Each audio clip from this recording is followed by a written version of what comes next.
On the back side of a hilltop in a remote area of Sonoma County, California, where the houses are spread out and where the valleys are traced by row upon row of manicured grapevines, a very private artist has been quietly exploring the visual possibilities of India ink and oil washes. On paper and on canvas, he creates waterfalls of the imagination. Working for 7 long years before they were shown in public, these pictures have now been a fascination of the artist for the past 14 years, which is longer than he has spent on any other particular body of work. The question begs to be asked: why waterfalls? What is it about falling water that has inspired this artist for so many years?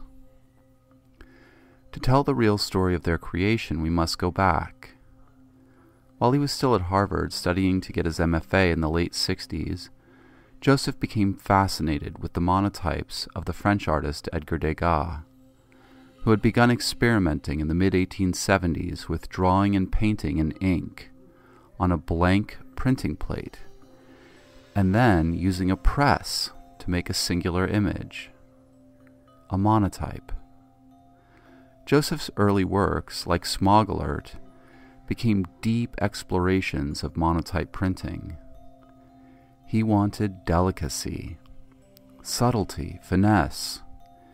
He told me that he wanted to get something out of them other than the finger painting aesthetic for which they were then better known.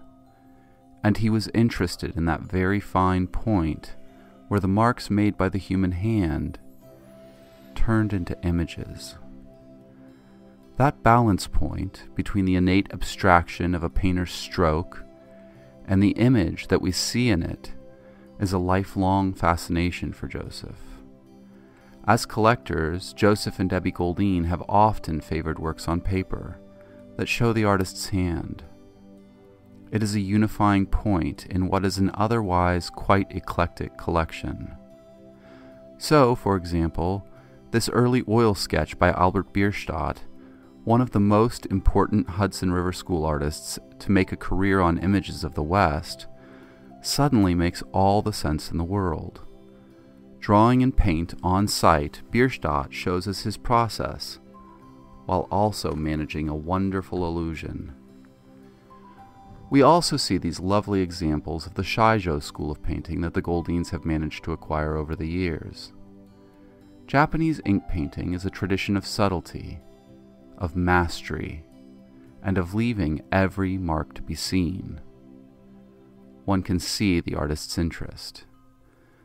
The long columnar format can be seen in Joseph's work too, of course, but with Goldine's waterfalls, we can feel the American reverence for the big landscape, and sometimes the European preference for deep perspective.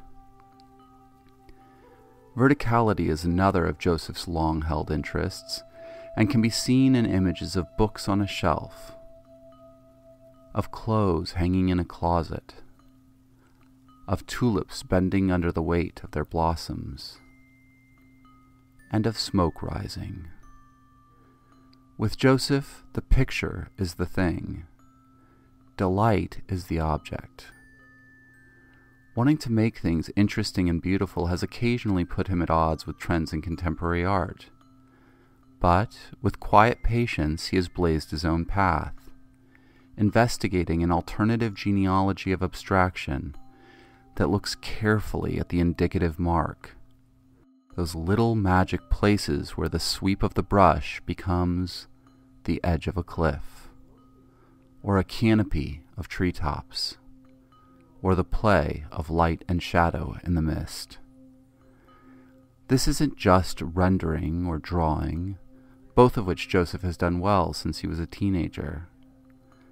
This is about trying to master the flow and bloom of liquid mediums to convey the material and the process, and to harness this mastery to give us that illusion that we all love to see.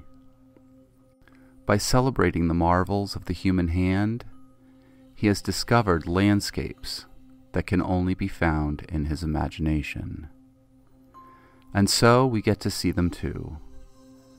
impossibly tall, sublime, and syncretic, these new works draw it all together, the old and the new, realism and abstraction, the Eastern and the Western, stillness and flow, finally, heaven and earth.